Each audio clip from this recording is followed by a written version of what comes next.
Kasaragod കുമ്പളയിൽ school വിദ്യാർത്ഥിനികളെ കടയുടമ പീഡിപ്പിച്ച കേസിൽ അന്വേഷണം ഇഴയുന്നു. ഏറെ കോളിളക്കം സൃഷ്ടിച്ച പ്രശ്നമായിട്ടും വേണ്ടത്ര ശ്രദ്ധ ഈ കേസിൽ കിട്ടിയിട്ടില്ലെന്നാണ് നാട്ടുകാരുടെ ആരോപണം.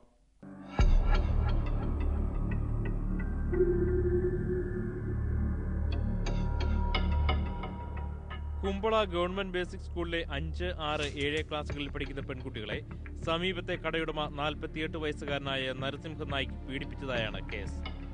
കഴിഞ്ഞ മാസം 10-നാണ് ഒളിവിൽ കഴിഞ്ഞിരുന്ന പ്രതി അറസ്റ്റിലായത്.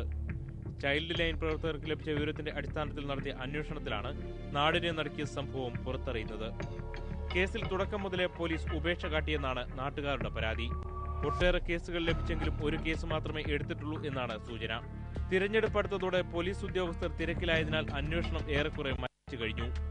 ഇതിനിടെ പലരും പരാതി പിൻവലിക്കുന്നതായും സൂചനയുണ്ട്. പാവപ്പെട്ട കുടുംബത്തിലെ പെൺകുട്ടികളെയാണ് പീഡിപ്പിച്ചിരുന്നത്. അന്വേഷണം മുന്നോട്ടു പോയാൽ മറ്റു പലരും കുടുങ്ങുമെന്ന് വന്നതോടെയാണ് അന്വേഷണം മരവിച്ചതെന്നും ആരോപണമുണ്ട്.